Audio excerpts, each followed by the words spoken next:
नमस्कार मेरे प्यारे मित्रों, आपका बहुत-बहुत स्वागत है आपके अपने यूट्यूब चैनल सक्सेस क्लासेस पे। और मैं एक बार फिर से बायोलॉजी के इम्पोर्टेंट क्वेश्चंस के साथ हाजिर हूँ। साथियों, अगर आप बीएससी नर्सिंग, पैरामेडिकल या फार्मेसी जैसे एंट्रेंस एग्जाम की तैयारी कर रहे हो तो ये क्वेश्चंस आपके लिए बहुत ही इंपॉर्टेंट रहने वाले हैं। जैसा कि स्क्रीन पर आपको क्वेश्चंस दिख रहा है, रोबो हार्बर्ट का मानना था कि छात्रों को पढ़ाने के लिए अज्ञात से ज्ञात की ओर चलना चाहिए या ज्ञात से अज्ञात की ओर चलना चाहिए, या उपरोक्त दोनों विधियों का साथ-साथ प्रयोग किया जाना चाहिए, या उपरोक्त दोनों में से किसी भी विधि का सहारा लिया जा सकता है। तो यहाँ पे आपका करेक्ट आंसर क्या हो जाएगा? इन चारों ऑप्शनों को एक बार पुनः आप पढ़ लीजिए और इसका करेक्ट आंसर बताइए। हार्बर्ट नाम का वैज्ञानिक था जिन्होंने छात्रों को पढ़ाने की उचित विधि कौन-सी मानी थी? तो वहाँ पे आपका करेक्ट आंसर हो जाएगा ऑप्शन नंबर बी, यानी ज्ञात से अज्ञात की ओर चलना सही। ये आपका करेक्ट हो जाएगा। नेक्स्ट क्वेश्चंस की ओर बढ़ते हैं।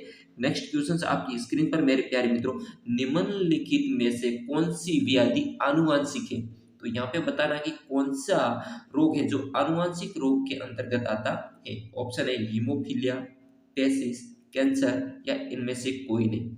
तो यहाँ पे आपका करेक्ट आंसर क्या हो जाएगा? चारों ऑप्शन को आप आराम से पढ़ लीजिए और उसके बाद में राइट आंसर है जो कमेंट में बताइए। आज मेरे प्यारे मित्रों अपन टोटल 20 क्वेश्चंस करेंगे। 20 क्वेश्चंस करेंगे। सुबह वाली क्लास के अंदर अपन ने 30 क्वेश्चंस किए थे। 30 क्वेश्चंस किए थे, उनमें से काफ़ी बच्चों के 30 में से 28 और काफ़ी के 30 क्वेश्चंस करेक्ट हुए थे। लेकिन उसमें एक प्रॉब्लम आ गई थी, काफ़ी बच्चों को 2 क्वेश्चंस के अंदर कन्फ्यूजिंग था। तो उसके अंदर एक क्वेश्चन था कि कोशिका विभाजन में मदद करने वाला पादप हार्मोन कौन-सा है? तो कोशिका विभाजन में मदद करने वाला हार्मोन जिबरेलिन आपका करेक्ट आंसर है साथियों, आपको कन्फ्यूज़ नहीं होना है। और दूसरा क्वेश्चन था, वो था कि मधुमेह के उपचार हेतु प्रयुक्त हार्मोन इंसुलिन का आविष्कार किया था। तो इंसुलिन का आविष्कार करने वाले वैज्ञानिक थे, वो एफजी बेंटिंग थे। ये आपका एक करेक्शन था, ये आपके करेक्शन सॉल्व हो गया है, यानी एफजी बेंटिंग वहाँ पे आपका करेक्ट हो जाएगा। आप सिलिडन एंड स्वान है वो रॉन्ग आंसर है, उसके लिए सॉरी साथियों। तो वहाँ पे आपका एफजी बेंटिंग आपका करेक्ट हो जाएगा। तो यहाँ पे बताइए कि निम्नलिखित में से कौन सी व्याधि आनुवांशिक है?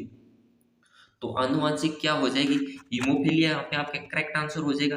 नेक्स्ट क्वेश्चन की ओर बढ़ते हैं। जब एक व्यक्ति वृद्ध हो जाता है तो सामान्यतः उसका रक्त का दाब किस प्रकार का हो जाएगा? घट जाता है, बदलता रहता है, उतना ही रहता है या बढ़ जाता है? जब एक व्यक्ति वृद्ध हो जाता है तो उसका जो सामान्य ब्लड प्रेशर होता है वो क्या हो जाता है? घट जाता है, बदलता रहता है, उतना ही रहता है या बढ़ जाता है? इसका करेक्ट आंसर बताइए मेरे प्यारे मित्रों। चारों ऑप्शनों को आप पुनः रिवीजन कर लीजिए और उसके बाद में करेक्ट आंसर है जो कमेंट बॉक्स में दीजिए। तो यहाँ पे आपका करेक्ट आंसर हो जाएगा, यानी घट जाता है। यानी वृद्ध व्यक्ति के अंदर जो उसका ब्लड प्रेशर होता है वो क्या हो जाता है? घट जाता है। नेक्स्ट क्वेश्चन की ओर बढ़ते हैं। प्रथम युक्त प्रतिजैविकी कौन सा था? तो प्रथम युक्त प्रतिजैविकी का नाम बताना है। टेरामाइसिन, पेनिसिलिन, नियोमाइसिन या इनमें से कोई नहीं। तो यहाँ पे आपका करेक्ट आंसर क्या हो जाएगा? आप सभी लोगों ने चॉइस कर लिया होगा और आपने इसका जो करेक्ट आंसर है टिक कर लिया होगा। तो यहाँ पे आपका करेक्ट आंसर हो जाएगा पेनिसिलिन है, जो प्रथम प्रतिजैविक है। ठीक है। नेक्स्ट क्वेश्चन की ओर बढ़ते हैं। नेक्स्ट क्वेश्चन की ओर बढ़ते हैं मेरे प्यारे मित्रों। निम्नलिखित में से किस कोशिका से इंसुलिन स्रावित होता है? तो यहाँ पे आपको बताना है कि कौन सी कोशिका से इंसुलिन स्रावित होता है। अल्फा कोशिका, बीटा कोशिका, तंत्रिका कोशिका या डेल्टा कोशिका। तो इसका करेक्ट आंसर आप सभी लोगों ने चॉइस कर लिया होगा और कमेंट बॉक्स में दीजिए मेरे प्यारे मित्रों इसका करेक्ट आंसर। तो यहाँ पे आपका राइट हो जाएगा बीटा कोशिका है, जो एकदम से करेक्ट हो जाएगा। बीटा कोशिका से इंसुलिन का स्त्रावरण होता है। नेक्स्ट क्वेश्चन की ओर बढ़ते हैं। निम्नलिखित में से कौन सी ग्रंथि अशु स्त्रावित करती है? यानी कौन सी ग्रंथि है जो आंसुओं का स्त्रावरण करती है? लेक्रिमल, अग्नाशय, अवटु या फिर पीयूष ग्रंथि। चारों ऑप्शनों को एक बार पुनः विकल्प को देख लीजिए और उसके बाद में करेक्ट आंसर मेरे प्यारे मित्रों कमेंट बॉक्स में कीजिए। आपके पास वक्त है चारों ऑप्शनों को पढ़ने का और उसके बाद में कमेंट बॉक्स में आंसर देने का। तो यहाँ पे आपका करेक्ट आंसर हो जाएगा मेरे प्यारे मित्रों, लेक्रिमल ग्रंथि है जो आंसुओं का स्त्रावण करती है। ऑप्शन ए एकदम से करेक्ट हो जाएगा। नेक्स्ट क्वेश्चन की ओर बढ़ते हैं। नेक्स्ट क्वेश्चन आपकी स्क्रीन पर पहुंच चुका है। निम्न में से किस जंतु में अश्रु ग्रंथि नहीं होती? इन चारों ऑप्शनों को देख लीजिए और बताइए कौन से जंतु के अंदर आंसू बहाने वाली ग्रंथि नहीं होती? मनुष्य के अंदर, बैल, कुत्ता, घड़ियाल। तो यहाँ पे मनुष्य के अंदर तो आंसू आते रहते हैं, लेकिन यहाँ पे आपका करेक्ट आंसर क्या हो जाएगा? तीनों ऑप्शनों में से बता दीजिए। मनुष्य के अंदर तो होते हैं, बैल के अंदर भी आंसू देखें, कुत्ते के अंदर भी होते हैं, लेकिन यहाँ पे आपका करेक्ट आंसर होने वाला है, वो होने वाला है घड़ियाल। घड़ियाल आपका एकदम से करेक्ट आंसर है। बहुत ही सिंपल सा क्वेश्चन था। नेक्स्ट क्वेश्चन की ओर बढ़ते हैं, और ये भी क्वेश्चन आपकी एग्जाम की दृष्टि से बहुत ही इंपॉर्टेंट है। मानव शरीर की किस ग्रंथि को मास्टर ग्रंथि कहा जाता है? बताइए इसका करेक्ट आंसर। चारों विकल्प को आप ध्यान से पढ़ लीजिए और उसके बाद में करेक्ट आंसर है जो कमेंट बॉक्स में दीजिए। मानव शरीर की किस ग्रंथि को मास्टर ग्रंथि कहा जाता है? अग्नाशय, पलिया, पीयूष, अवटु। तो यहाँ पे आपका करेक्ट आंसर क्या हो जाएगा? चॉइस कर लिया होगा। मैं आपके सामने आंसर है जो शो कर देता हूँ, यानी पीयूष ग्रंथि को मास्टर ग्रंथि कहा जाता है। नेक्स्ट क्वेश्चन की ओर बढ़ते हैं। नेक्स्ट क्वेश्चन पहुंच चुका आपकी स्क्रीन पर। किस अभिक्रिया द्वारा पौधे में ऑक्सीजन बाहरी वातावरण से कोशिकाओं में पहुंचता है? किस अभिक्रिया द्वारा पौधे में ऑक्सीजन है जो बाहरी वातावरण से कोशिकाओं में पहुंचता है? किण्वन, विसरण, दहन या फिर प्रकाश संश्लेषण। तो यहाँ पे आपका करेक्ट आंसर क्या हो जाएगा? चॉइस आपने कर लिया होगा। चारों ऑप्शनों को एक बार फिर से देख लीजिए और उसके बाद में करेक्ट आंसर है जो अपने कमेंट बॉक्स में देते रहिए। सभी मेरे प्यारे मित्रों ने कमेंट में इसका करेक्ट आंसर दे दिया होगा। तो यहाँ पे आपका करेक्ट आंसर हो जाएगा विसरण। क्या हो जाएगा? विसरण है जो क्या होता है, बाहरी से पौधे कोशिकाओं के अंदर ऑक्सीजन ग्रहण करते हैं। विसरण का मतलब होता है उच्च सांद्रता से निम्न सांद्रता की ओर गति करते हैं। नेक्स्ट क्वेश्चन की ओर बढ़ते हैं। नेक्स्ट क्वेश्चन आपके सामने, निम्नलिखित में से कौन सी एक अंतःस्रावी ग्रंथि पीयूष ग्रंथि से स्वतंत्र कार्य कर सकती है? कौन सी ग्रंथि है जो अंतःस्रावी ग्रंथि पीयूष ग्रंथि से स्वतंत्र कार्य कर सकती है? तो यहाँ पे आपका करेक्ट आंसर क्या हो जाएगा? अवटु, अधिवृक्क, प्रावटु या जनन ग्रंथि। तो यहाँ पे आपका करेक्ट आंसर हो जाएगा प्रावटु है जो आपका करेक्ट हो जाएगा। नेक्स्ट क्वेश्चन की ओर बढ़ते हैं। मनुष्य ने सर्वप्रथम किस जंतु को पालतू बनाया? बहुत ही अच्छा क्वेश्चन है और ये अपने साइकोलॉजी का क्वेश्चन है। तो बताइए कि मनुष्य ने सर्वप्रथम किस जंतु को पालतू बनाया?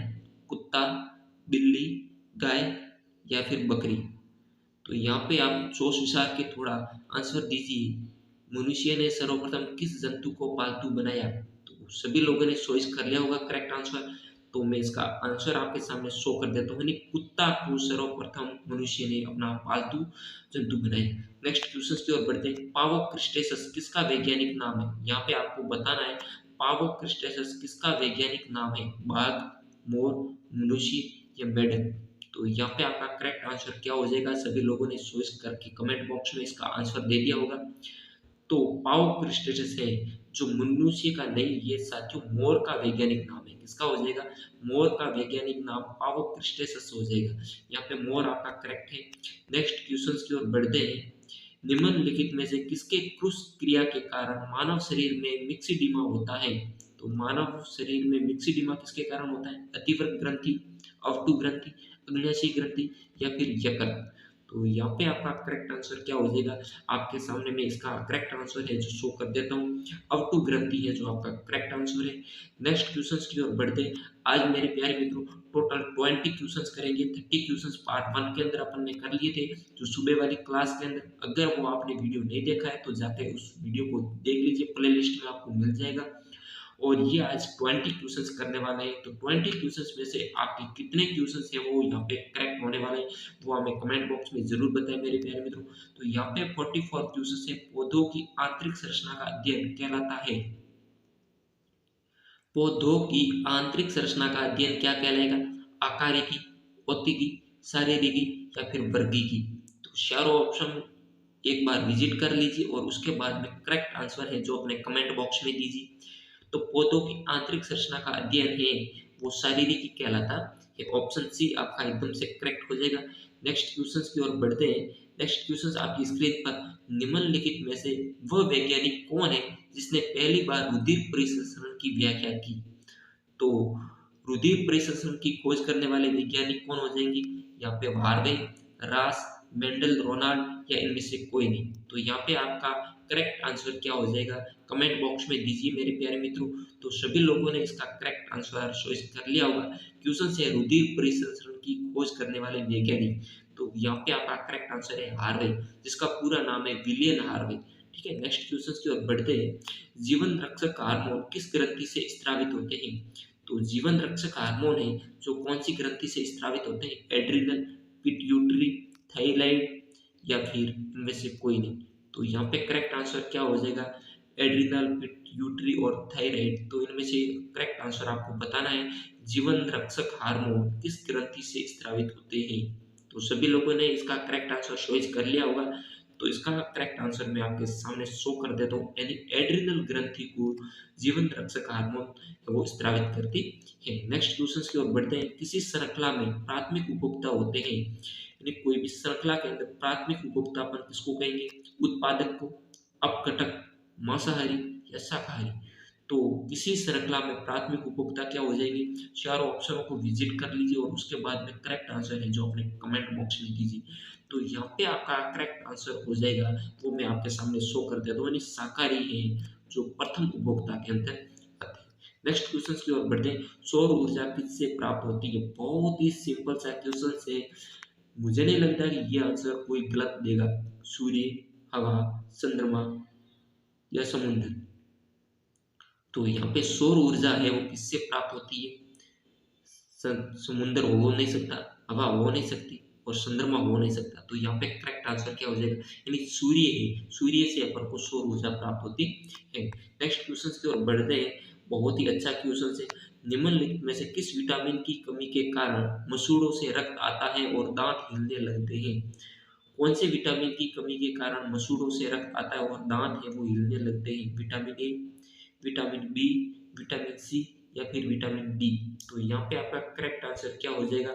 सभी लोगों ने यहाँ पे करेक्ट आंसर है जो चॉइस करके कमेंट बॉक्स में दे दिया होगा।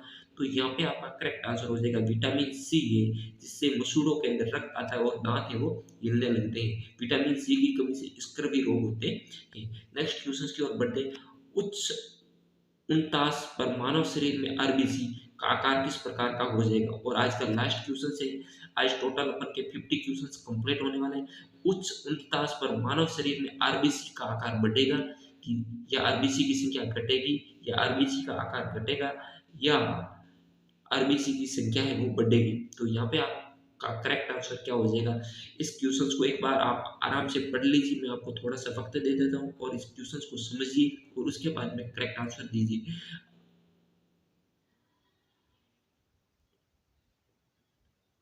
तो सभी लोगों ने इसका करेक्ट आंसर है जो चॉइस कर लिया होगा।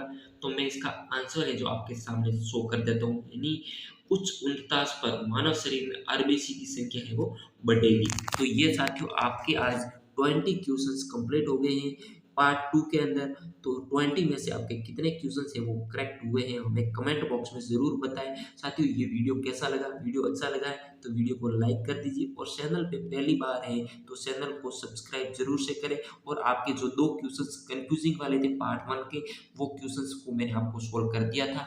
उसके अंदर पहले के अंदर तो था, तो पहले के अंदर क्या दे रखा था मेरे प्यारे मित्रों? यानी कोशिका वो हाँ कोशिका विभाजन में मदद करने वाला हार्मोन आपका जिब्रेलिन है वो एकदम से करेक्ट है। और इंसुलिन का आविष्कार करने वाला वैज्ञानिक है, वहाँ पे थोड़ा सा करेक्शन है मेरे प्यारे मित्रों, वहाँ पे एफजी बेंटिंग है जो आपका करेक्ट हो जाएगा। तो साथियों आज के लिए इतना ही, मिलते हैं नेक्स्ट वीडियो के साथ, तब तक के लिए जय हिंद, जय भारत।